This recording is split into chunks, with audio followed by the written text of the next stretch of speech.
Welcome to the Audiobook Lovin Podcast, discussing all things audiobooks with the authors that write the stories and the narrators that perform them. Brought to you by Viviana, Enchantress of Books. Welcome back, everyone. I'm so excited for today's episode. We have the returning guest of TJ London, who is the author of the Rebels and Redcoats saga. She's been with us a few times before. And if you listen to past episodes, you already love her. And so it's just thank you. Fun thing. And this time she's brought a very special guest. We are excited. We have narrator Christopher Tester, the incredible talented narrator and voiceover actor, who will be playing the Captain John Carlisle. Huzzah! Huzzah!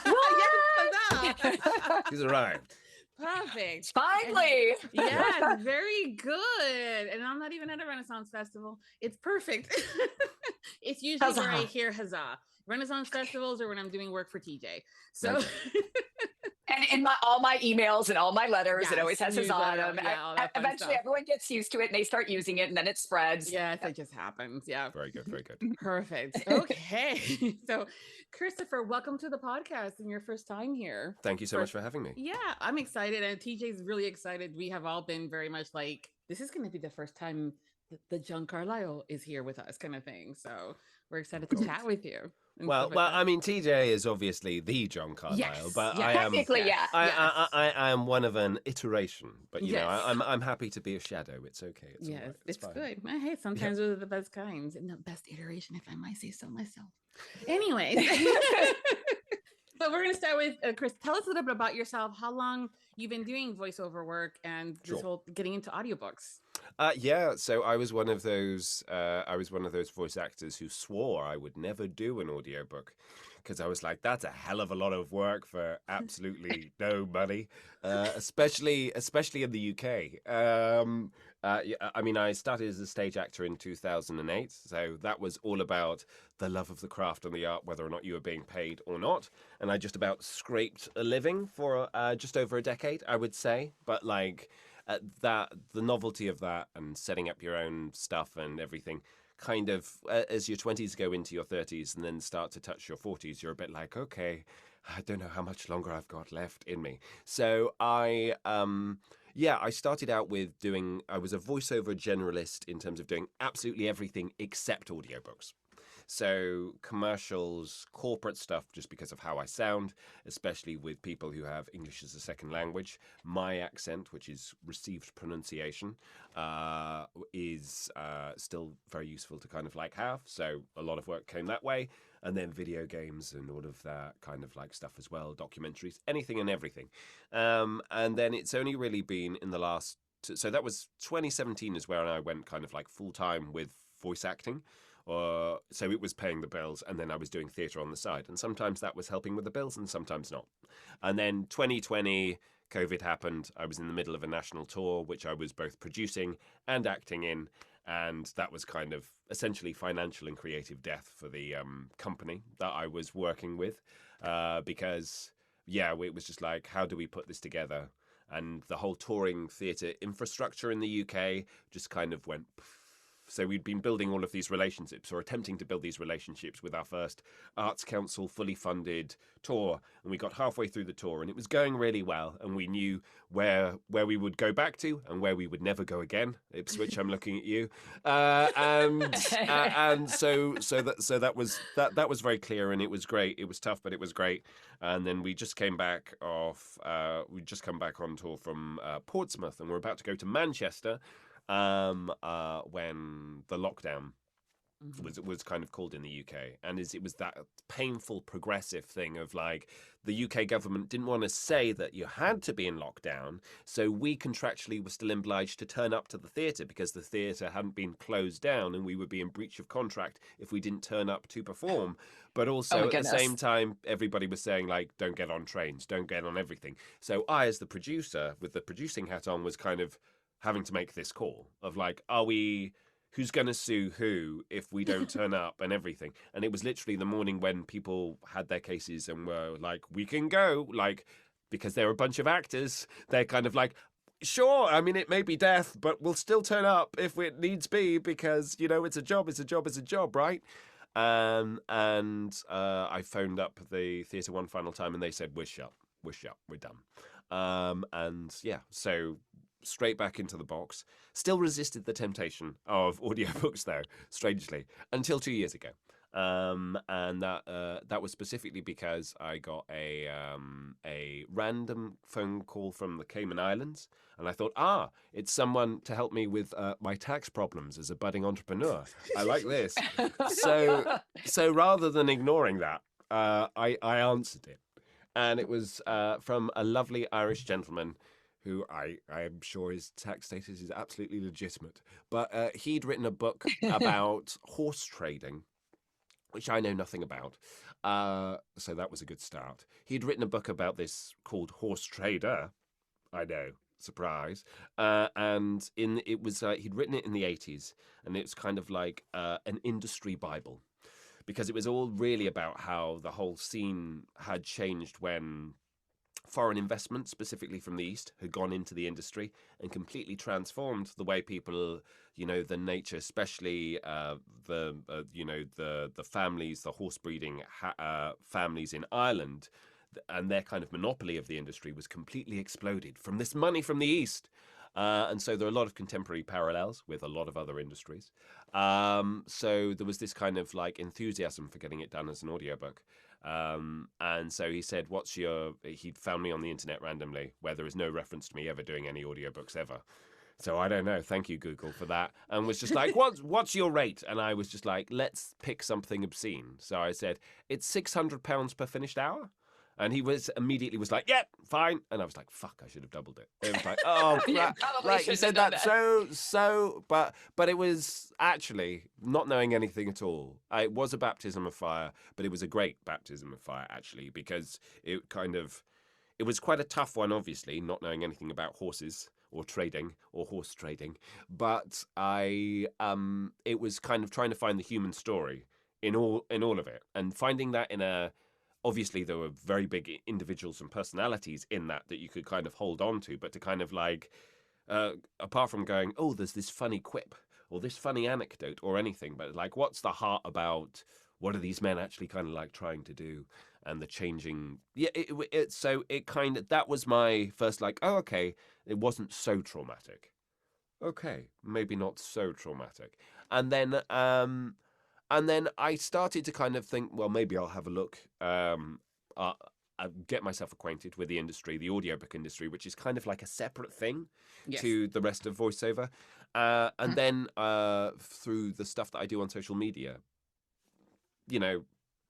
work came my way. And in terms, especially when I was starting out, the most work that came my way, people kind of like saying, would you like to consider my book, was from social media stuff. So me not asking. I think that's how I actually found you a couple of years ago. Yeah. We kind of just reached out to you and we're like, yeah. So it's kind of like in this year, 2025, I went to APAC, the kind of like the biggest single audiobook conference in the world, essentially, to introduce myself to US publishers, because with all due respects to the UK industry, they pay about half, if not a third, of what they do in the US. Yes. And that is the difference between something that I can viably do and something I can't viably do. So I'm this Brit, but who's basically essentially working almost exclusively with US producers. Just kind of, now it's probably about 50-60% of my work, I would say, which is nuts. Yeah, it is nuts. But I also want to give you 100% props for jumping in to this industry completely blinded and not knowing anything. Foolishly. But also with not the ego of not thinking that you'll be known, like because I have the accent or the thing or anything. A lot of times the ones that sound decent or good don't think, or been doing this for a while, whether it's Disney human resources kind of videos, for training and stuff, feel like they don't need to get any additional training, or there's nothing they can learn. And you've been doing it, going to APAC and getting other classes and stuff like that, and getting to know each other. So thank you for taking this all serious. I'm literally doing a course of masterclasses at the moment with PJ Oakland. So that's like from 12 at midnight till 3 in the morning. doing those where, you know, Yeah. everybody rocks up and does their 2 minutes. Yeah.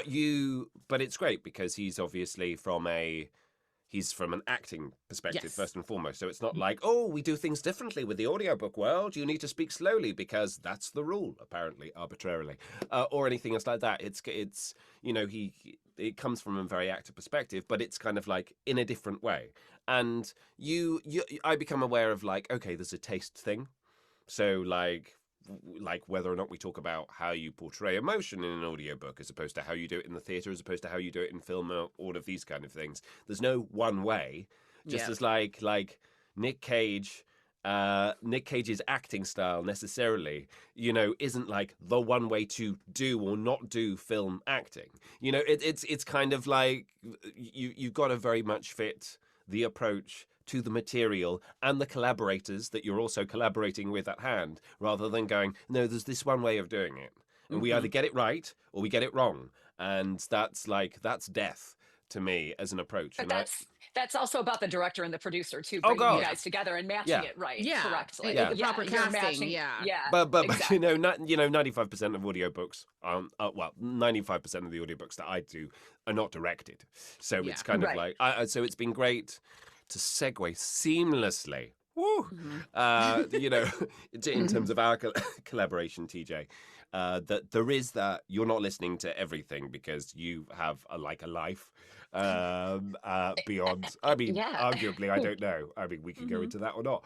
But you definitely don't want to be listening to me getting all of the place names wrong, you know, in live time whilst trying to assess whether or not I'm getting the significance of the character and the situations and all of those kind of things. But we are able to have conversations about like, you give me notes in advance, and then the you know, through the process, it's absolutely fine to you to come back and go like, think about this. We need to do this adjustment because it's for the greater good for the piece. I'm much happier to do that than the alternative of like, that'll do. Well, at the end of the day, 10 people will listen to it. I will say that, you know, that kind of thing. I will say that it's a little bit easier because I pick the voices, I cast the voices, and I kind of set the table with them. So like, you're kind of one of those people that like I'm like, okay, I need John Carlisle. I need him to fit this, you know, group of people that I'm working with. Yeah. So it was kind of like finding the right voice, the right acting style, and then inserting it into it to some degree. So because I recognize that I'm not going to sit there and direct all of you, but I can give you enough direction at some times to like bring you all together so you mix. Does that make sense? Do you know what I'm saying? Totally. Yeah, absolutely. And I actually do listen to, like, I sit and listen to the book against the book and like look at every line. Is that how it should be performed? Is that how it should be done? Like I really do go line by line by line. But then I also try to like pull back and take into account what your performance and what you're trying to do as an actor and go, okay, this is what Chris is trying to do. Here's where I see John Carlisle. Are we coming together and does it still work? Yeah, Sure. You know what I mean? Yeah, no, so, totally. I mean, it's kind of that it's not a role I ever saw myself in. So during the pandemic is when I started getting into audiobooks. I wasn't selling very many because I wasn't, not that I sell a ton of them, but I was not out in the world, like going to book events and different things like that. Yeah. And so I was approached during 2020 to turn the Tory into an audiobook, the first iteration of the audio. Yeah. And I knew nothing about the audiobook world. I'm not an audio person, full disclosure. I prefer to eyeball read. That's me, right? So when I started doing it, it was actually handled by a different production company. And I brought in the original 4 narrators, and they were the ones who were like, we want to do this like a little more grand than a normal audiobook. We want to perform this. Yep. And, you know, so they really set that table for me. And then I stepped into this position where I became like an executive producer and then directly involved. And then it's just kind of taken off from there. So, you know, when we decided to, and it really kind of manifested in the first version of The Traitor, where we had these really big performances and the people that I were working with, they really understood the character. So there really wasn't a lot of direction needed, although some of those were directed sessions where we were in the booth directing them actually. Yeah. So, but I'll be honest with you, I found the directed sessions did not give me a better performance than when I gave the notes and picked the cast and perfectly worked with them than if people were actually in the booth with them. Yeah. But your notes are really, really good to the point where it's almost like there's no need to have you there. We got the notes from it. Yeah, I've never been confused by anything. I've never gone like, oh, what does that mean? Or But you're seeing like the fourth iteration of them by the time they get to you. Danny's Okay, like, that fair might enough. be a bit harsh. And Danny will be like, do you really Chris, that was want fucking us- shit. You need to reassess what it is that you're doing here. So I'm not gonna lie, that may show up initially. But I mean, they're I gonna- pass by emails through people too, because sometimes that can be harsh. I'm not gonna lie to you occasionally, like, well, what the hell was that? But no, by the time they get to you guys, yeah, I'm trying to be very Okay. specific Yeah, and not yeah. control freak either. 80% there. It's But she also 80% has there. turned around and said, "Oh my God, Viviana, they nailed it in a good way." Yeah. The scene and things like that are, "Oh my God," and then she'll We have throw code. us. Yeah. Danielle and I have code for certain things. Like Yeah. I'm like charts and graphs. When I say charts and graphs, that means we need to get in and listen together and talk about awesomeness. But a lot of times there is some really exciting stuff that it's actually better that you kind of take a step back and let the actor do what they want to do and what they see. But like we talked about in our previous dialogue, sometimes it's really exciting to see what you come up with versus what I imagine and what I see, because Yeah, it can be really fun. Yeah, I mean, because I think, like, I mean, this is the thing that I've learned very quickly and continue to try and apply with the audiobook stuff, which is that the first temptation is to note everything and every single choice, on the first read. So it's all kind of plotted out so that the performance then is all about enacting those notes and going, okay, then I go there and I've got this beat and it builds to this kind of thing. And then there's this change here and that. And then as you progressively get more and more experience, there's the faith, first and all, that you don't need to do all of that.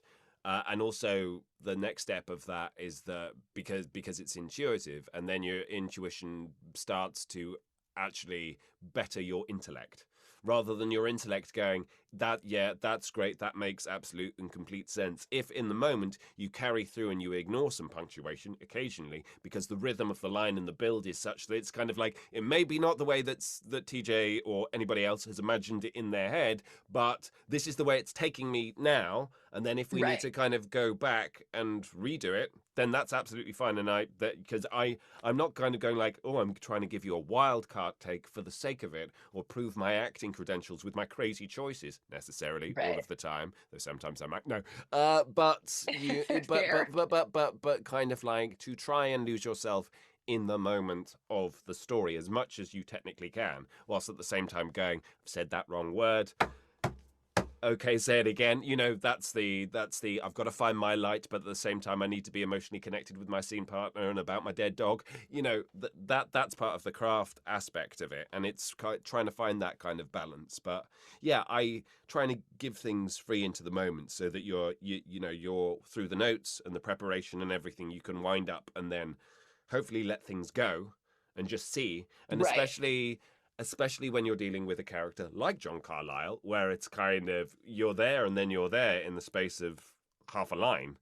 Sometimes it's like, haha, we found the cake and the woman and everything, but oh fuck, what's gone wrong there?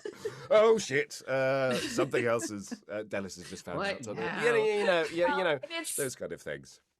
Well, and here's the thing, when you write, it's kind of the same thing. Like, you get so present into a moment when you're writing, you just let it carry you away. It's a flow right? state, yeah. Right, exactly. And it's almost like if you try to self-edit yourself at those moments and you try to overdo it, you're losing that connection and that muse and what's happening. Yeah. So it's sometimes, even I'll go back and read my writing, I'm like, wow, that was really amazing. Or I'm like, wow, where did that come from?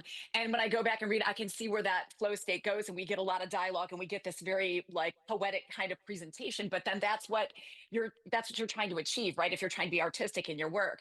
And when I listen to you perform, I also am trying to understand, is he carried away in this moment, right? And is it better to not fix his errors there and just let him go with this? And there are many times where it's like, you're definitely one of those actors. Tara Langella, definitely. Adam Gold. Oftentimes I'm like, well, I'm just going to go augment the book because it just makes more sense to, like, you recognize if you're really paying attention to the actor and what they're doing and where they're taking your writing. And if they're very present, you don't want to, you can't repeat that. Like, you can't you can't get that moment back, so you just leave them there. Yeah. So there are times, Chris, where me and Danielle, I'm like, no, let's not fix that. Let's just leave Chris there. Let's let him He's go. doing his Let's Chris let him. thing. But, you Yeah. know, that's also, you know, the full knowledge that, like, not, you know, when you're going through, like, 8 to 10 hours of narration or whatever it is, I mean, it's, you know, it's not always like that. There are times when you're just like, and with the greatest respect to all of my collaborators and everything, but it's like I need to get it done. It's a Yes. Tuesday afternoon, and the washing Right. machine is broken, and something else is happening, and everything's Right. on fire a bit. But I kind of like I do need to record 3 chapters, otherwise the deadlines are fucked. So Yeah. let's just get on and do it. And you Right. kind of like go, oh, where's my muse today? Where's my? It's like it's not there, darling. It's left the fucking building completely. so this is where it's kind of I like, get that too. yeah. So that's again where it's kind of like, okay, well, let's just fucking start. And if we need to come back. And like one of the best tips that I was ever given was when I started out in audiobooks was the whole idea of, you know, especially when you're starting a book, that there's so much pressure, especially if maybe your author decides to open their book with a relatively, I don't know, high stakes, you know, opening in some way, shape or form. There might be a slight kind of feeling of like, well, I don't want to fuck this up, especially as you know that this is going to be the 10, 15 seconds that someone might listen to before they go yes or no. So there's all that Yeah. pressure on it, and But so it's the same when you're writing it too, as well. yeah. So for me, it's kind of like just saying to myself, I'm going to re-record the first chapter at the end of this, so it's fine. So just fucking record it, and then you come back and you've done the entirety of the book. And then, you know, then you actually listen to the first chapter, and, you know, with every different book that I've kind of like worked out, I would say probably about a quarter of the times I'll re-record anything, you know, because I think it's so in the head. Sometimes you will be, sometimes you're like, okay, the intensity or the connection, or I didn't quite understand enough, even if you're trying to layer it so that you're not showing it, isn't quite there. But yeah, you can get caught up in the practicalities of just starting, of just letting it kind of like go. So just having the license to go like, just record, just do it. And then it can always, this is one of the benefits of it not being, well, it's the, you know, the theatre of equivalent is like, well, you've always got the next show, the next night and that kind of thing, which is why I'm very much a theatre actor as opposed to a film or TV actor. It's like, and that wasn't a deliberate choice by me per se. But like, I've always found that appeal is that like I can try it this one way, and we'll just fucking see. But all I know for certain is that like trying to, you know, again going back to the notes, trying to force a way that you think intellectually works, and it worked well last week, so let's just do the same thing again, is when things gradually get more and more deathly and less inspired. And so trying to apply that mindset whenever possible to the audiobook That's stuff. a little like the white page theory as an author. The minute you sit down to start a book, like you have the white page, like where do you go? A lot of people always complain about starting a book, like where do you start it? I personally, like, I usually will like, I'll have an idea for an introduction, but then that comes as I progress the story, and then I go back and rewrite the introduction. Right. And all of my books almost have a soliloquy, except for the Traitor is the only one that doesn't have a soliloquy at the beginning. So it's like I'm like, okay, like the soliloquy is supposed to sum up the whole journey of the story, right? Or introduce what's like the journey of the story, right? So I have like these ideas sometimes, but then I just am like, okay, it's a white page. Let's just start this, see where it goes. And then halfway through, I'm like, this is what I need to go back and do. And so then I'll go back and rewrite the beginning. Full disclosure, sometimes I'll rewrite them like 20, 30 times. Like I rewrote the opening of the Tory probably nothing short of 100 times, nothing short of 100 times. And the sex scene in The Traitor, I probably have rewritten that 200 times. I'll be very honest with you. It's just one of those things that I'm such a perfectionist with my work, even though it's never perfect, right? That I'm like, as I'm getting visions and visions and I'm moving through, and I'm like you're saying, every time you react something, you kind of you refine it. It's kind of every time I write something, like I'm refining it down to where I get it to just this space, right? Sure. And there are only ever once in a while a scene that I write where I'm like, I wrote it the first time and it looks the same. almost. Okay. And one of those locations was the opening of the turncoat. That was one of the few ones that I wrote that it was like, that came to me. I wrote it that way. And then when I sent it to my editor, she's like, oh, you can't have this happening in the beginning of a book like this. Like, you can't do that. Like, he can't be doing that while he's doing this and doing that. Like, no, we can't do this. And so because I was trying She's to sell it. ERA. She does it. So the original version of the turncoat was not that way. I actually cut it down so that when I went and rewrote it again, I'm like, oh, I'm putting all that stuff back and I will live with the consequences of it. But now that we have dark romance and all these different things, it wasn't so like unheard of to do those things in the beginning of a book. Yeah. I mean, you started writing the saga years ago. I mean, I remember going to the RT Book Lovers Convention and it was like a sea of people. And then there's this figure coming towards me in black leather and a mohawk. And I'm going, damn, girl, you rocking it kind of thing.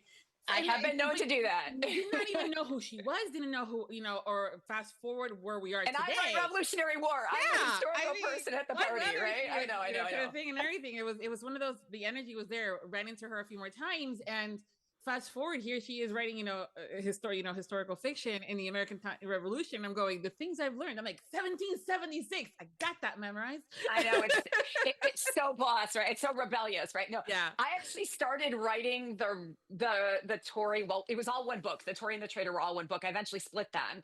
I wrote that I started it in 2011. And it was finally produced in 2015, the original version of it. And it didn't go to audio until 2020 was the first time. So it takes me about 4 years to write each of my books. But I already always have the second one in process or the next one in process as I'm writing one of them, because there's so much intricate pieces that you kind of have to be halfway through the next one before you can produce one. So it's been a long time, but then rewriting them though has been a whole nother journey in itself. Now that I'm a much better author and I have actors in my head with their voice performance, and I know that now I really write my books to the audio, that's a different process too in writing. So it's changed considerably since I started writing back. I mean, back in the day, I guess. Yeah. It's in how we are today with the audiobooks and in our love of the stories and being able to connect with the narrators, because that's something too that didn't happen until just because I guess the pandemic to some extent, where the narrators came out of the woodwork and literally out of the box.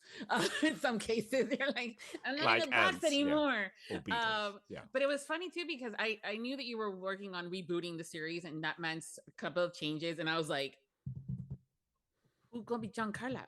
And she's like, we are not there yet. I'm like, no, I need to know. And because I have a list. And she goes, what do you mean I have a list? I'm like, slide it in, in there. And, Chris' name was on top of it because he had slammed into my feed doing all these different things. I'm going, that's Macbeth. That's a wrestler's thing. And for me, it was Lord of the Rings. I'm like, okay. And I'm like, it was the wrestling thing. Yeah. We all know it's the Jake the Snake appeal. Yeah. I know. Everybody knows that secret about me. I'm not into the Real Housewives of Orange County. I'm into WWE. I own it. I'm fine with that. And MMA and all that stuff. I'm the a gladiator finest at theater. heart. Yeah, absolutely. But I mean, that's been. I mean, to anybody who doesn't know what it is that I do, like I literally cold read speeches, monologues, scenes from anything, extracts from books, from films, popular media, absolutely anything and everything. And like that, the wrestling stuff was really great because it was something that was very much, WWF was a massive part of my early childhood. A bit like Warhammer was, it was like and then you put away childish things because, I'm going to pretend to be an adult. No, don't put them away. No, and then you rediscover them, and then so there's that full circle kind of joy of being able to come back to these various things like WWF and like Warhammer 40k. So it's not always, all about the classic styling or whatever else. Yeah. And you kind of like, and it's wonderful because it's kind of like you find these same stories in completely different other kind of like fashions. That is absolutely kind of like wonderful, and those are the things that it feels as if it's great to be able to kind of connect to. And it's like, similarly, I've done like loads of anime stuff, and it's like, as a voice actor, I could never do like anime dubbing or that kind of stuff. It's not my casting or my bag or my skill set, but being able to dabble in those kind of extremities of character and then go like, oh, okay, is there anything about Vegeta in Dragon Ball Z that then I can then bring, you know, well, Right. basically, if there's any character that has daddy issues, yes, there is. There is something that I can bring, which is why I do a lot of Warhammer 40k, because that's basically daddy issues for however long the day is long. I mean, that's what I saw you, and the fact that you make anything, no matter what it was, interesting. And I'm the girl that can just continue to scroll unless you catch my attention immediately, which is also how I kind of do the casting for books. I'm like, if you don't have me enthralled in something, whether good or bad, it might be continuing. But you know, when she finally announced it was you, I was like, yes. Well, it was a it was a long journey. We auditioned so many people. I mean, like we talked about this. I auditioned probably like 15 people, like seriously. And then I got to this point where I'm like, clearly it's you, Tracy. It's clearly you. You're having some control problems here, like letting go. But no, I think it was just like, for me, I need to, like, when I hear a narration or a performance, like I need to like lose my I'm trying to think of the best way to say this. I am horribly self-deprecating with my writing. All I ever hear is what I do wrong, what I fail to accomplish as a writer. So if I can take 5 minutes from my own like self-deprecation and be taken into the story, then I know I found the right voice. And so for me, that's the biggest thing when I'm listening to an audition. It's like, does this person take me out of my headspace as the author critiquing myself and take me into their world and recreate the story for me? And then as I listen to their audition, even then I go back and listen again and say, okay, we did this first. Now, are they creating something that works right in the process of the story? And will it match my other people? And then I think about my other voices I have, and will it fill my score in the places I'm a musician? So is it going to be one of the instruments that I need to fill my score? Right. So it's a lot of different things. And we just went through, and again, in John Carlisle, in my mind, has a very different sounding voice and a very different performance style. But can I separate myself from that version of him and find this version of him? And really, the first person to do that for me as an actor was when I started working with Adam on Alexei, because my version of Alexei and his version didn't sound the same. But he was able to like take me into this space where I was very separated from that character. So then I was going through the auditions and we got yours, and I was just like, yeah, okay. Like I don't hear, like I'm not tearing apart my sentences. I'm not tearing apart my work. Did I accomplish all these things? It's more like, okay, I see what Chris is doing. I hear where he's going with this. And then it's like, yeah, he matches the sound, and his voice doesn't, he's my hero. He needs to sound like nobody else in the story. Is he unique? You know, and is his voice always going to stand out? Right. Because that's the most important thing. And how is it going to match with Tara? Right. Like when I hear them together. And then, you know, and then it becomes the building process. So it's actually a long, and sometimes I get second auditions because I want to hear like even more and stuff. And some people don't want to do that. And so, you know, it's part of the whole journey. So when we finally decided, but I got to be honest with you, I kind of knew already. When I heard you do Jake the Snake, I was kind of like, I don't know. Fair enough. That's fine. And I told her, I go ahead. You're going to go through all the auditions. You're going to spend the time and everything else. But I'm like, it's going to be Chris. It's going to be. And I remember I was kind of like, I'm like, Danielle, I think this is him. She's like, I know, but we have all these other, I'm like, I really already think. So it was kind of one of those things that you kind of just know sometimes too. It's just the connection. So it was fun, but it took us a long time. So that's part of the reason the reboot took so long to do, was both finding the right actor, right? Yeah. And then also like where I felt so horribly self-deprecating of my own work. I am the worst critic of myself. So I had to, like, when I went back to rewrite, I actually rewrote back in reverse. I rewrote the turncoat and then the traitor, and then I rewrote the Tory. And I had to get to this place where I was like, okay, I feel like I've at least given the reader something new, something better. I've matched the actors the way that I want them to sound, and I don't absolutely hate it on my own end. I mean, and that's just the artist in me that, you know, there is that. So I think we all have the imposter syndrome, and our biggest we're our worst critics, and no matter what I think the role is. And I mean, the amount of times I've shifted a color for one of your branding stuff just to a little bit lighter, a little bit darker. It's not the right blue that matches the flag. Or I'm not that evil about it. But seriously. it's not you, it's the me. It's Yeah. having to be like, how does it look on this screen versus that screen? Because we all know screen colors are different and all that fun stuff. Yeah. And so we're our worst critics. And so being able to find that individual that fits the role and it provides you with the story where you're going, this is John Carlisle. You know, it was very good. I mean, I've started listening to it and I'm going, where's the rest of it? I want the book. And again, this is not my genre that I usually listen to. Historical fiction is never one that I was like, And the Revolutionary War too, it's just not a lot of people's. I mean, it's where books go to die, kind of, because it's where movies go to die. When you think about Revolutionary War, American Revolution, I mean, like for you, it's like you're like, oh, that little aggressive war that happened once upon a time, right?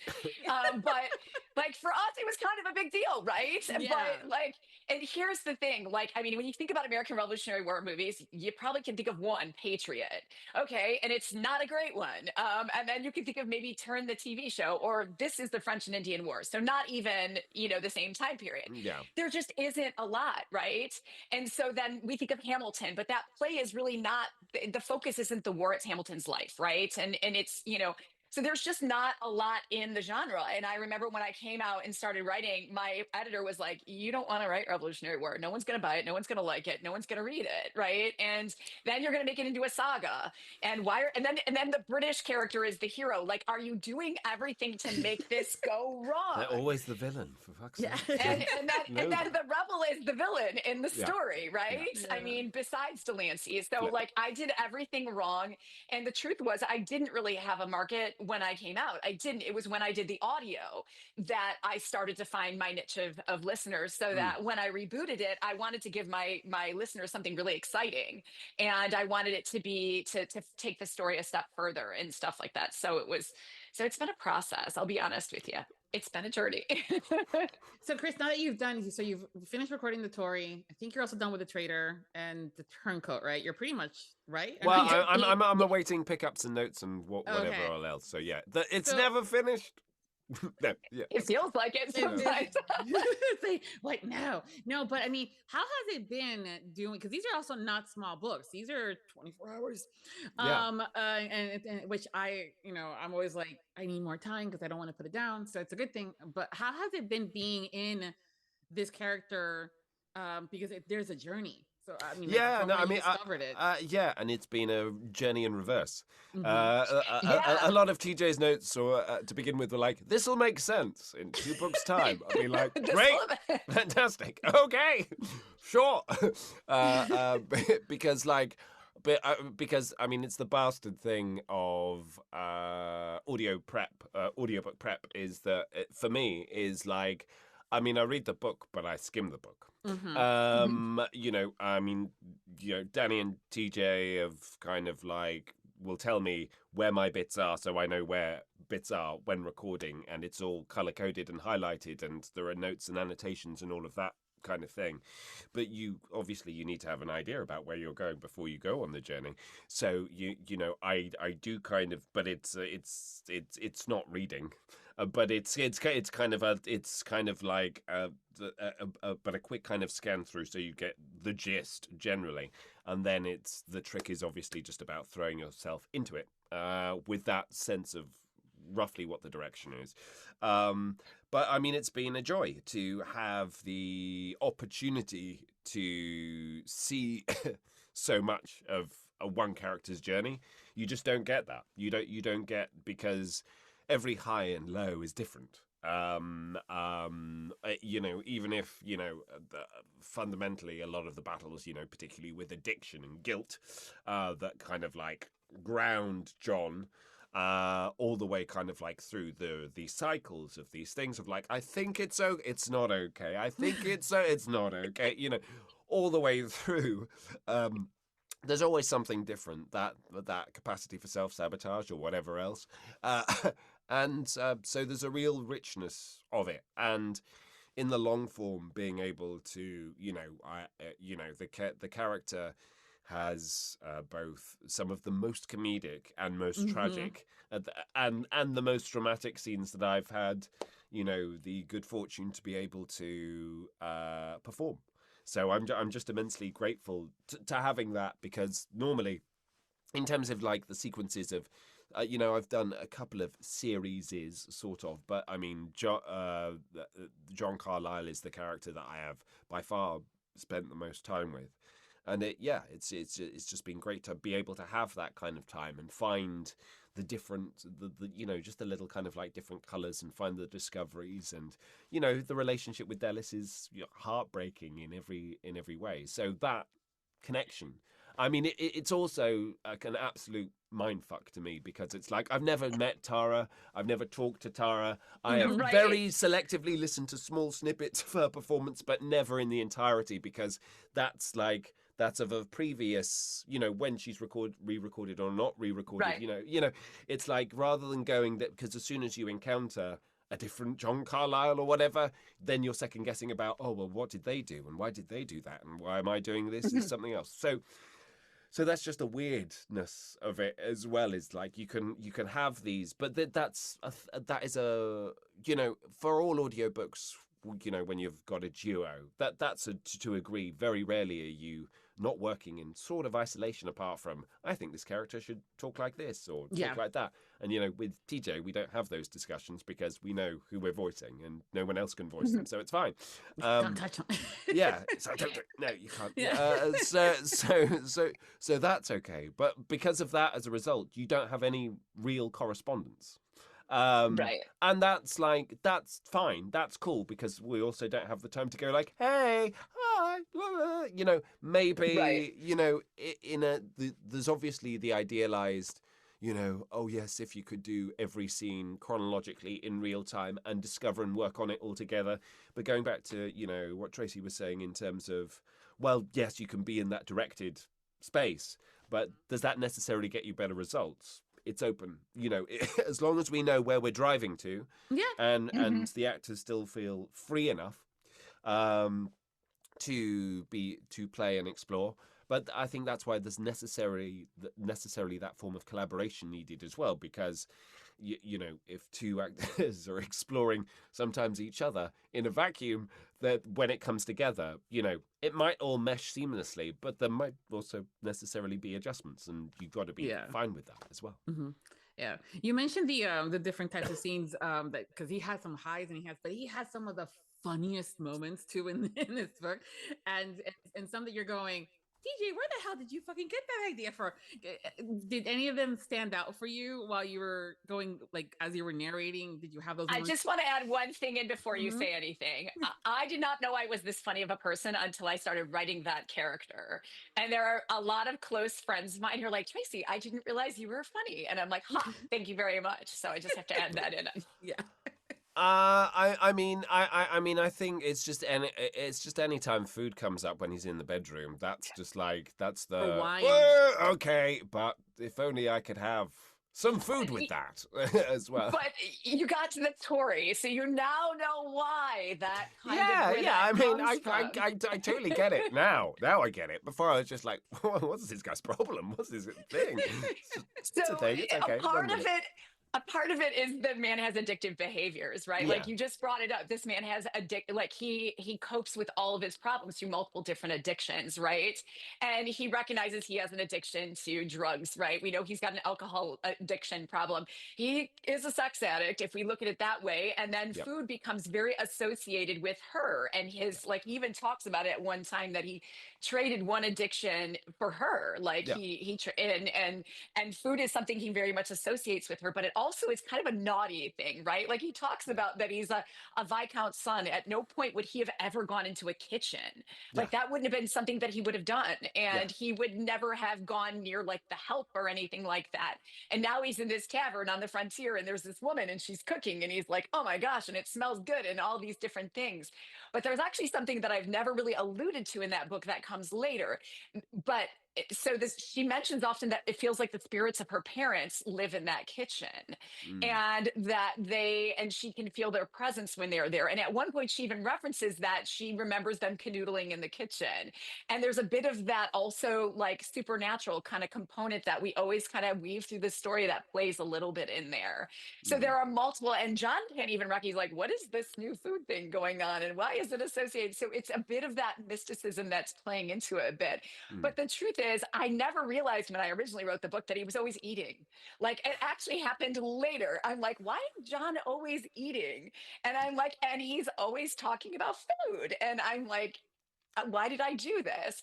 And so as I progressed through the story, that idea came to me, so that when I went back and wrote the story, I had to like reset that table and explain for the reader. So Literally. he literally, so he kind of took me on that journey himself. He was Mm. like, okay, TJ, now I'm going to reveal to you why we do X, Y, and Z, right? Yeah. So John is constantly teaching me as I write him what he's doing, right? Like, he's a very present muse who says, this is what we're doing, right? And so I just kind of follow him and let him take me there. And so that's where that came from.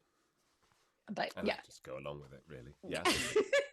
And you're just reading it, but the real John in I'm my just head reading is, it. I'm just you're reading it just- loud. Yeah. right, and he's just in my head like, haha, we're gonna play around in the kitchen right now, you know what I mean? And it's like, or there's a scene in The Traitor where like they're sitting in the office and he starts talking about food with her again, and she's like, are you hungry? He's like, I'm famished.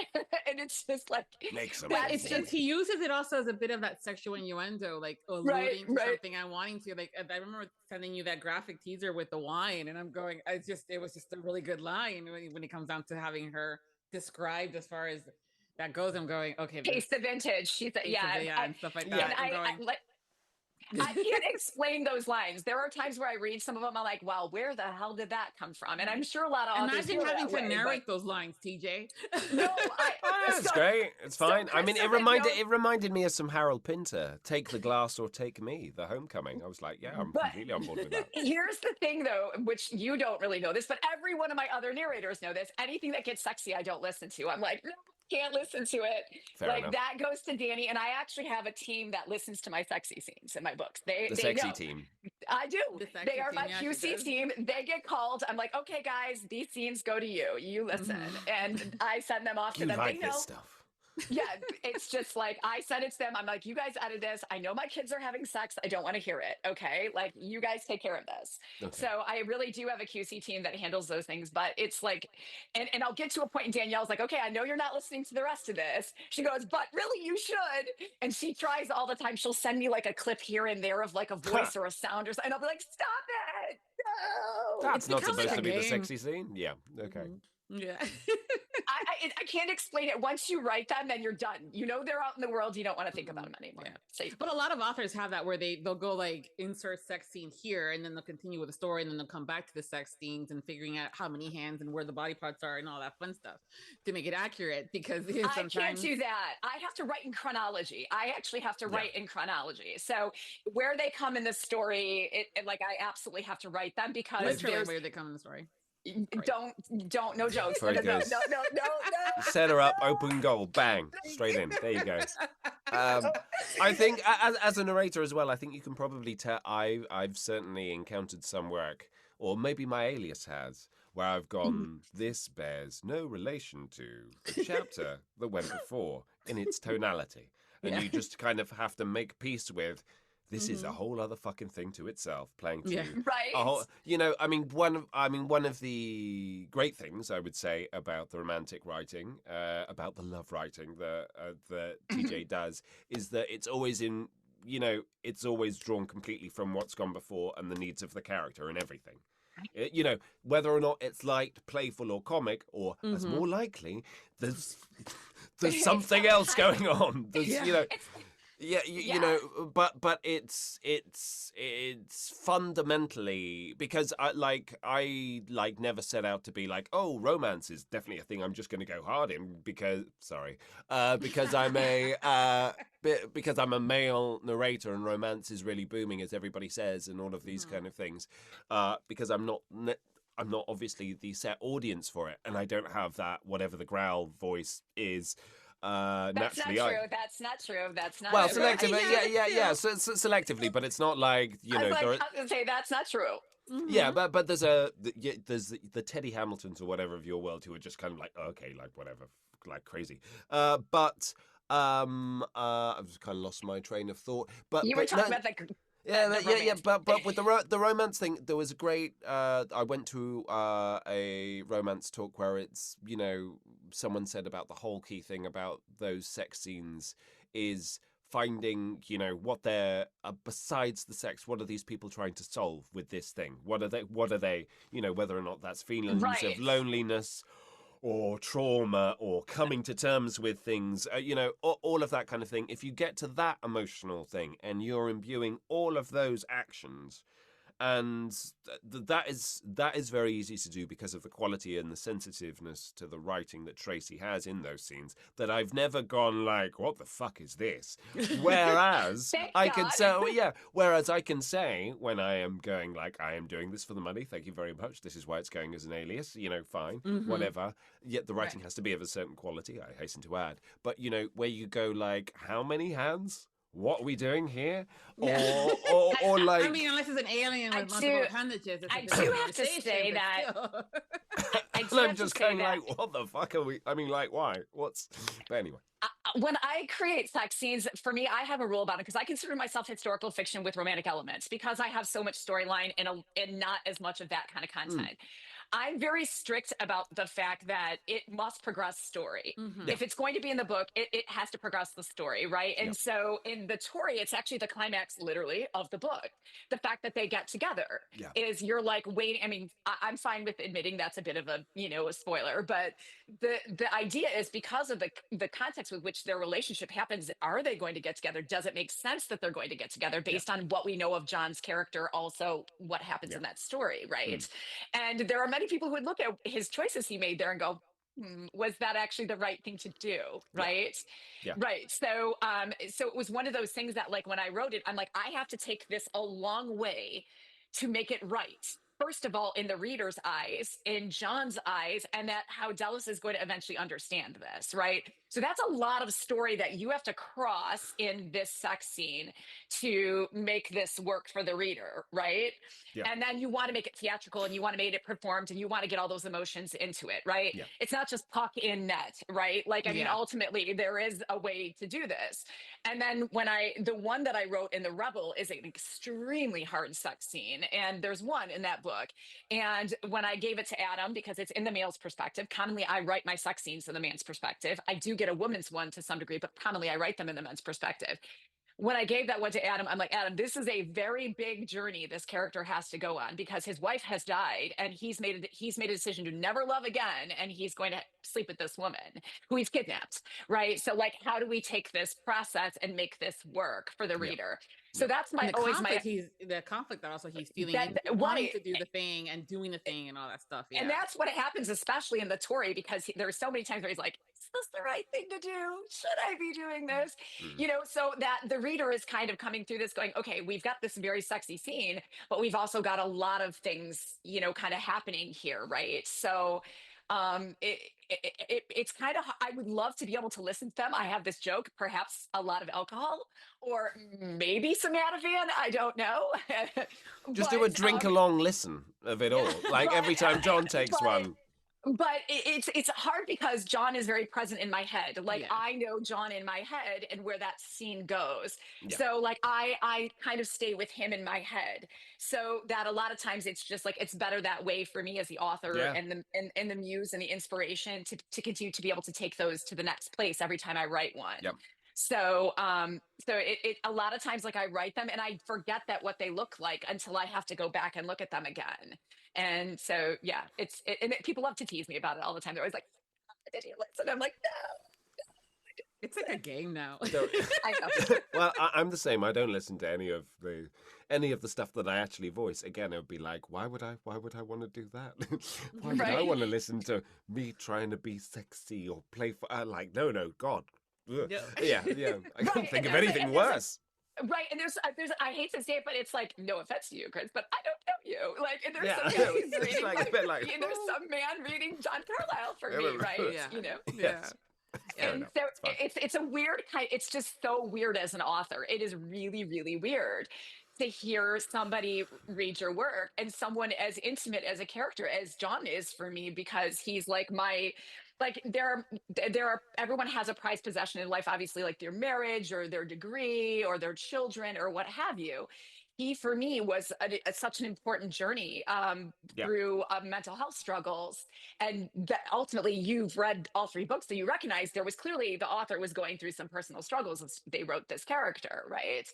And so he's very, very important to me. So like for me it's more like, do I get someone who is a great conduit, delivers him well, does him justice on the page, gives the reader this great experience, and the confidence for me that I trust that person with this character. Yeah. Those are the most important pieces of it. Is he John to me? No, of course not, right? Like that's different. But like for me, the biggest piece of it was finding someone I absolutely trusted.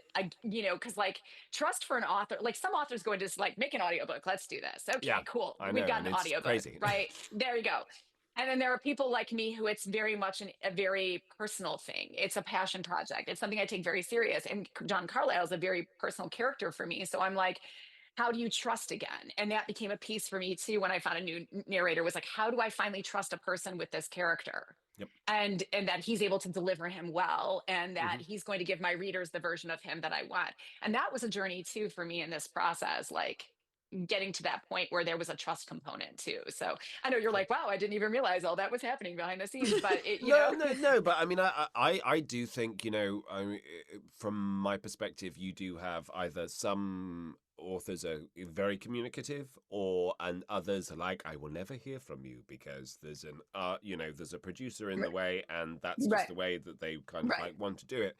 But I always find it a bit weird to be like, oh, there's nothing at all, and you just kind of like pop this thing out. Right. I mean, obviously it's a job, so Exactly. by the nature of things, it's fine. But the thing that this whole series strikes that balance between like. Is it a genre that I passionately would seek out? No, not at all. But Mhm. I have loved experiencing it and going along, and I have learned so much from the process of doing it, as well as the amazing people that I've had the pleasure of being able to work with as well. And so that's been that great thing of like, well, this is the kind of work that I want to do versus this is the kind of work I definitely don't want to do. And actually going, well, actually, some of the most exciting stuff that is the stuff that you could never have imagined yourself doing until the opportunity presents itself. And then you Mhm. lend yourself in whatever way you can to try and serve that story. And that's been the most kind of amazing thing. But when you do make that big step to be able to have some kind of conversation and relationship with the other people that you collaborate with in making that thing is great, Mhm. as opposed to going like, Yeah. I spent like 3 weeks of my fucking life around this entire thing and it's in a void. It's kind of Well, like, I can only say how many reviews it does or doesn't have on X, Y, or Z site. And other than that, right. I have no fucking idea. And it's You know, weird in the other vein because we spend so much time with it yeah. as an author. Like, I mean, 4 years of writing a book, and then 4 years of writing all the other ones, and then the production process, and then the rewrite process, and then the And then reschedule you might be like, I'm process. done. Well, no, actually, no, when you become an author and you take on a project like I have, especially like a saga like this, it becomes like part of your life, right?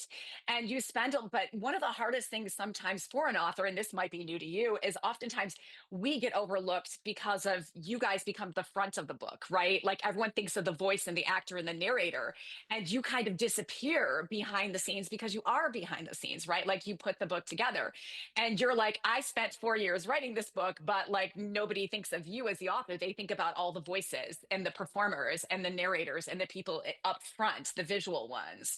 And so that can be really daunting as an author because you're like respectfully, sometimes you have people who come in, you don't know them, they read for 10 minutes or like an hour or something, and then everybody's like, oh my God, blah, blah, blah, blah. And you're like, I spent 4 years writing that book, Yeah. like that's I paid the bills, like I did all the work, the Yeah. research, and you get lost in the process too. Yeah. So sometimes it's hard, and you almost feel that it furthers kind of your own self-deprecation as an author. At times you're like, wow, I really feel like I don't matter in this process, right? But that's not the truth. You're the score, you're the person who created the Yeah. story. So audio has been a really interesting journey for me as an author because it's been the medium where I've actually gotten noticed in this very niche, difficult genre that I'm writing. But it's also been the one I've disappeared into, where it's become very much about the people who've narrated the story more so than me who wrote it. And so it's been very hard to kind of find my way out from underneath that and to define myself as both the author collaborating with everybody on the work too as well. So that's probably, that was, and taking in a way almost taking back John Carlisle as a character. He became so associated with everyone who voiced him Yeah. that he was no longer like this manifestation Yeah. of like a journey and a mental health journey.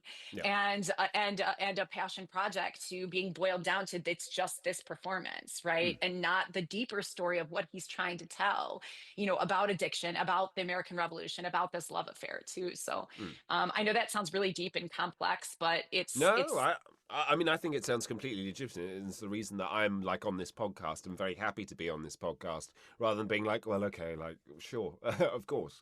But no, similar things because I'm like, I've not got a. I mean, yes, in some ways I've got a following, but not in that kind of audiobook.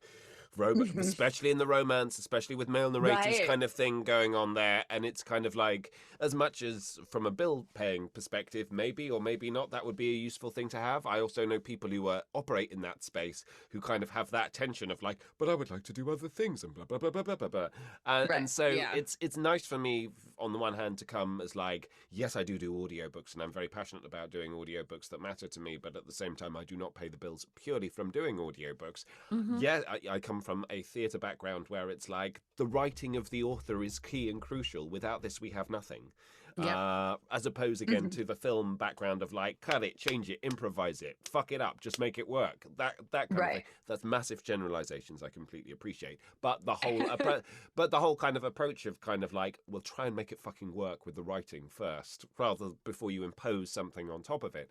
And therefore, if there's any which way that I can amplify the people who are telling the stories that I'm interested in continuing to tell, through either content and discussions and like this and posting stuff more and seeking that out, and having dialogues with the other people who are kind of like working, whether or not it's an audiobook or a video game, that kind of stuff really excites me because it makes me a better artist, because then I understand exactly what the rationale is, rather than going like, oh yeah, I know what voice I'll do for this and I know kind of what the genre is, and I can kind of bust it out in like a ratio of 2 hours to 1 finished hour, so I can timetable it in, which I do have to do because it's a business as well. But but rather than just like, I'm just fucking churning it out because that kind of thing, that's where it becomes a bit dead to me. So it's finding these, that balance between it, and one of those things is kind of like obviously seizing hold of those opportunities to have those conversations with people. And to try and, some authors are going to be like, I write for myself on my own for a fucking reason, leave me alone, and that's great and fine, and I respect that, but I also am totally aware of like, there can be that disparity, or I have different niches of people who kind of like follow me, and they're all not for one particular kind of like thing, and me being kind of like, that's part of the role. I'm not going to just try and do one thing or one genre of thing, because that's the surest way of setting yourself up to kind of like fail. But being excited about those opportunities as well, and the feeling of kind of ownership, and also trying to be sensitive towards that, and know it's kind of like, yeah, I've played my part, I'm playing my part in facilitating it, but it's ultimately it's your story that I'm facilitating. It's an interesting dynamic in the world of the audiobooks, because we have those individuals that the listeners are all about the narrator, and they can read literally the yellow pages. And I'm sure that you'll hear this at one point. It'd be like, you can read anything to me. And I'm going, yeah, but I don't want to read the yellow fucking pages. There's that. But like, for no amount of work, get AI to fucking do that and knock yourself out with it. Exactly. I want the stories, and I want the development, and I want to be able to engage in there and get lost in it. Because I see, when I'm listening or reading, it's almost like seeing a movie in front of me, and to be able to do that. but also to be able to enjoy it. We can also, the ones that are actually listeners, can tell when you guys are phoning it in. Yeah. And then we just stop. At least I do.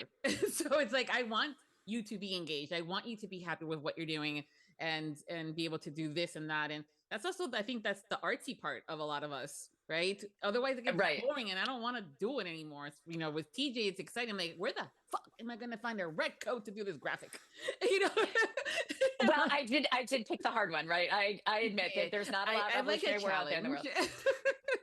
But I will say that it's an interesting business being on the author end because, you know, you just, it's like, it is a business and it's hard as an author these days. If you're not putting out a ton of books, if you're, you know, it's very hard to get noticed by algorithms. There's so many books out there. There's so many genres. There's so many styles. And you can put every great name you want on your book, but if people aren't interested in it, you know, they're not going to go and pick it up. So unfortunately for me, it isn't a business. I'd like to say that it is a business, but it isn't. I have my regular job. For me, this like audio and my physical books are just a passion project. If I was doing this as a business, I would probably have chosen a different genre. And I probably wouldn't do the large productions that I do. So for me now, it's very different. I'm doing this more for art's sake and the love of the process. So it's fun because I get to work with people and I'm a romantic, like we talked about before. I need to find fellow romantics in the business who come into it for the joy of like, I'm going to have an experience. I may not love this book, but I'm going to give it what I've got. I'm going to have an experience. I'm going to do a great job. I'm going to gain something out and I'm going to move on and hopefully look back at that project and go, yeah, that was cool. And I learned something and I remember working with TJ on this project. And so that's what I try to bring into all my projects and everyone that I work with. I'm a romantic, but you have to work with fellow romantics because if you don't, if you work with someone who's phoning it in, then you have a mismatch in your cast. And you have a mismatch with your work, or they're going to look at my work and they're not going to get it, right? Or they're not going to want to put that kind of energy into it. So that's the lessons that I've learned in this process is just, you know, you've got to find the people who like have a vision and they want to have a vision with yours and make it work and, you know, and just hope for the best after that and do what you can. So that's on me. I think it's one of those where we're going, yay, finally, we're going to get the book when we get it and stuff like that. It's going to be, it's a good long one, but it's, you know, length is always a good thing sometimes. So we're all yes, good there. the Raider is the Raider is 3/4 the way done. It is 3/4 the way done and it will be done very soon. Once these audios are done, it will be, I will get it done and it will be out there in the world. And because we only know about the ones that you have in writing with the Rebel also being the last one that was not part of this specific storyline, right? And so we're like, what else are you doing? Where is this story going? Are we going to get more John Carlisle? Like, so how much more are we going to get? We will, which Chris and I kind of talked about this. So the Raider is next. But the interesting thing, so the Raider runs alongside the Turncoat. So everything we saw from John Carlisle's eyes in the Turncoat, we're now going to see the flip on Alexi's side.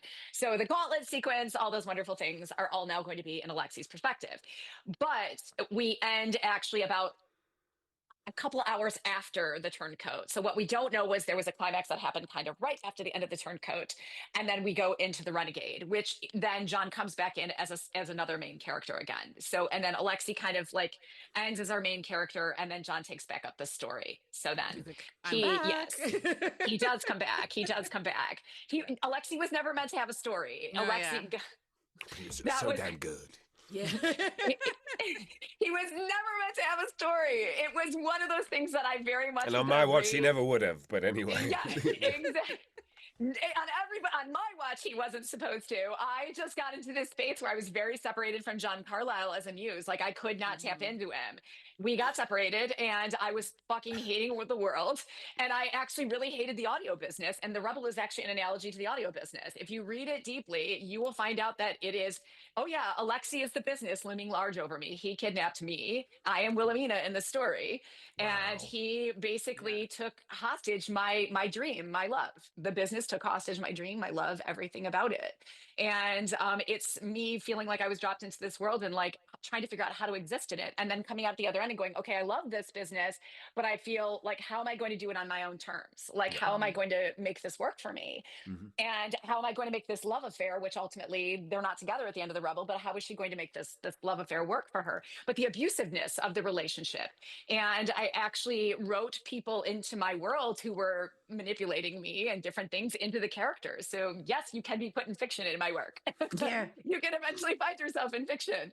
Mhm. But the rebel is Immortality at last. Yeah. and so, Right. so that's why I oftentimes have a lot of haterade for Alexi but I love him, and Adam made me love him totally. But it was very much me like just hating on this business in my life and being very frustrated with it. So there's a lot of aggression in that book and in that character because I had so much aggression against the world. And then I got through the Raider, almost through the Raider, and I came out the other end going, "Oh my God, there's John Carlisle again. Wow, okay, here he is." And he's like, "Hi, we're gonna write my story again." Miss me. And he was, Well, if and John I was- accidentally shoots himself in the groin in the next one, I'll take the hint. It's fine. Yeah. It's just- No. Wow. no, Oh, no, okay. he doesn't. Yeah, right. You Okay. have to There's remember- no food references in the Okay. next book. No, What No, hell? he is Cool. like he is a sniper, so there will be no shooting himself. It's Alexi who's the bad shot. Okay. So right, sure. no. Good. But yeah, then we move into his story, and then we have about 2 more of his stories, and then stories about his descendants. And then there's obviously secondary stories about one that follows behind Man of War, and then there's a couple other ones. So that's where it goes. But we get more. but We yes. just gotta wait because they're big boys and research and all that fun stuff. Yes, So, so- but worth the but- wait. But Adam is ready to know what happens after this book. So he's like, "What's going to happen next?" And I'm like, "You're just going to have to wait." So I'm living through the audio business right now. So once I live through it, and I will finish the Raider, because the Raider is loosely also on my journey through the audio business. So. It'll be fun and interesting to see how John Carlisle and Lexi as far The as best is when people actually ask me, they're like, "So what exactly is this? Like, where did this come from?" I'm like, ha, ha, ha, ha, ha. That did come from somewhere. A lot of authors do that. They'll write it and they were like the tears of the readers and stuff like that. And I'm like, it's okay. You don't have to be nice. I can just write you into the book and kill you off, and it's fine. It's fine. Well, the people who know some of it will actually laugh at me. They're like, "You didn't just do that, did you? You didn't just do that." I'm like, I did. But anyway, so Yeah, so anyway, the Raider's Deal with coming, and Okay, hopefully good. soon. Yeah. Yeah. But it won't go Awesome. to audio immediately. I am taking a break from the audio Yeah. business, and that is the first time I'm saying it here. Yeah. I am officially taking some downtime from the audio business. It put me through a lot. Hence Yeah. the Raider. But it's a Rebel lot and the of Raider. work. It's a lot of work. People don't Yeah. think about it from, getting it from the ebook into audio, the amount of time that it takes, It's the insane. production side of it, Crazy. the scheduling it, and it's like literally playing calendar Jenga in some cases. Well, and I File also Jenga, have I you also know? have a real hustle that, Yeah. like is a full-time one, and I travel a lot for work and for Yes, business yeah. and stuff like that. So I'm taking a long sabbatical, and will hopefully revisit, Yeah. again. But for now, In this the meantime, will we be, have the reboot to catch up on and figure all that stuff out. So we'll be Yes. fine. Yeah. We'll be like, "Hey, TJ, we're almost done. Where are we at?" So, yeah. Chris, you have, I'm putting you on the spot a little bit. Anything that you want to ask her that you haven't had a chance to, or any like, what the hell were you thinking? I don't think so. I mean, I think we've think you covered did. quite a lot. Mhm. I think we've done well. I think we've done good. Yeah. I'm good. I'm good for now. Okay.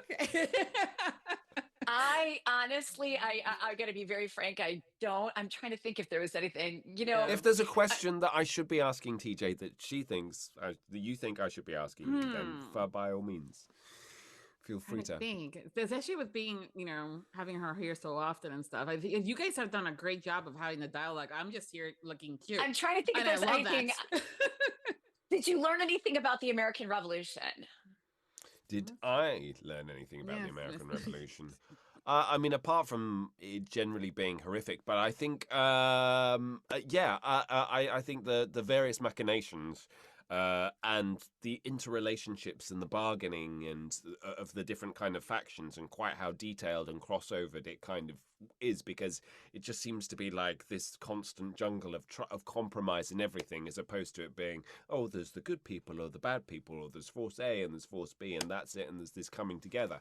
I think that, you're obviously aware that it has to be more nuanced, but that, John being on the go, and the whole identity of the red coat, and does he give it up, and when does he give it up, and the symbolism of that and the significance of that, I think that appreciation of the iconography was a big thing that I just kind of like noticed. It was important to the character, that identity, and then how he obviously kind of like deals with the individuals in different kind of like ways, and how sometimes you have to kind of through the trauma of doing horrific things that you're wanting to try and disassociate yourself from, and how can you ever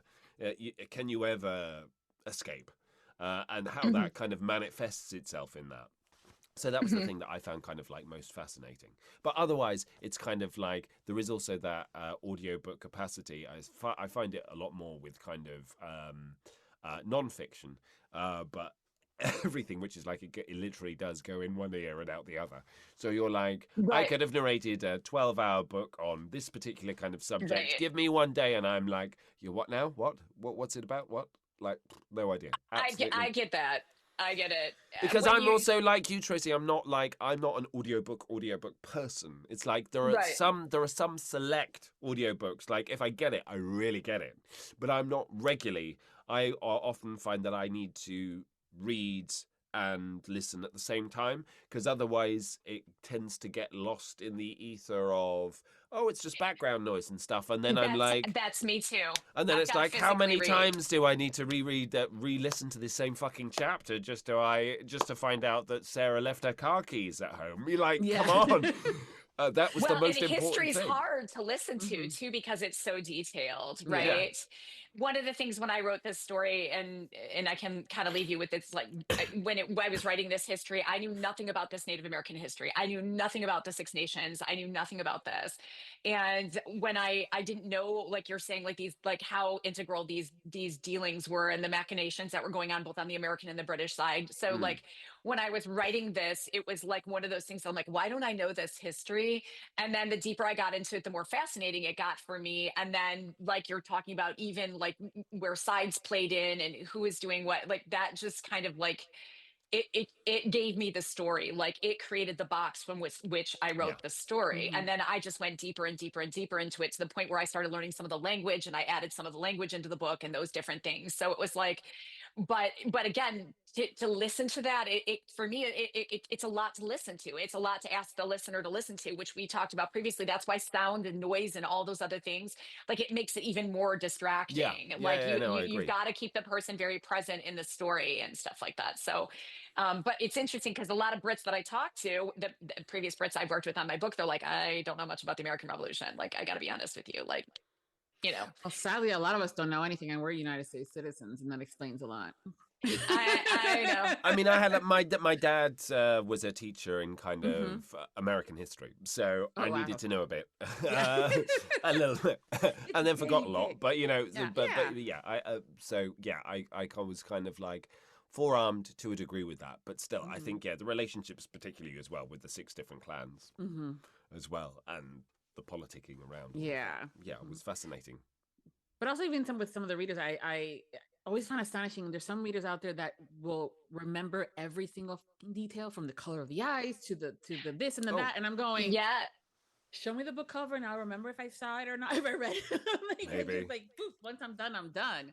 So I think it's also like how we're wired. Sometimes we're used to being taught a specific way, or we're learned to listen. I'm like, oh, I didn't know that I was on the spectrum because of that. Got it. Now I figured it out. So, but yeah. Well, guys, we could probably keep talking about this for hours on end, and then, you know, Chris is going to be way behind in his books. If you ever and I gotta go. I have to go back to work Chris, tonight. You're good. You're okay. I still have to go back to work. Yeah. No, please excuse Christopher from. I've agreed to do a 50-hour audiobook before Christmas, and there's part of my brain that's just like, fuck. Yeah. And that's 50 hours finished hours, right? Yeah. So that times 2, folks. For those that don't know, there's actually mathematics behind the figuring the stuff out, and usually it's for every 1 hour of that audiobook that's in your earbuds, the performer has done 2 hours in the booth. Minimum. And some are a little faster than others. Some of them are a lot slower than others. So you can just imagine. So when you hear TJ's book is, it's only 24 hours. It's only 20. It's only like narrating 2 of TJ's books, but me doing all of the parts. Oh no, yes. So that's more fine. Time. So once that's I put exciting. Yeah, well, it's the Count of Monte Cristo, so it's it's a He different. loves that book. That's my favorite. Okay, so I make references to it in my own books purposely. Yeah, so that's why I thought I'd mention it. So do pay attention. But like, it's Yeah, God will give me justice. He writes into the wall. God will give me justice. Yeah. So yeah, it's a big.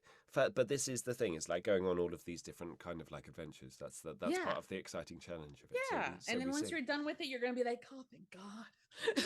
Now And I'll then be ready for the You'll be next ready. thing. Yeah, they'll be Yeah, done. exactly. And then someone else And will yay, come it's to you. Christmas. But Yeah, also, and yay, yay, it's Christmas, and we all Yeah. survived. So it's all Yeah. great, fantastic. But no, it's been an absolute pleasure chatting to both of you about. Thank you. Yeah, Thank you. All of this. And that's our wrap on this episode. I will be including all of their information on the landing page of the episode over at Viviana Enchantress of Books, and that includes their socials, so you don't have to worry about going to hunt them down. I give it to you. And thank you again, both of you, for being here and for chatting with us. And I cannot wait to get all the files so I can listen to everything. And again, thank you. And until next time, happy listenings. Thank you to all of our Audiobook Lovin Podcast Patreon. The Audiobook Lovin Podcast has special Patreon access levels. Join today to receive benefits including early access to episodes, shout-outs, special exclusive content, and much more. Support the podcast by becoming a Patreon at www.patreon.com/audiobookloving. We thank you for your support. Thank you for joining us on the Audiobook Lovin Podcast, hosted by Viviana, Enchantress of Books. For links and more information discussed in today's episode, previous podcasts, or the Audiobook Lovin series, please visit our website, vivianaenchantressofbooks.com. If you enjoyed today's episode, please leave a positive review wherever you listen to our podcast. Until next time, happy listening.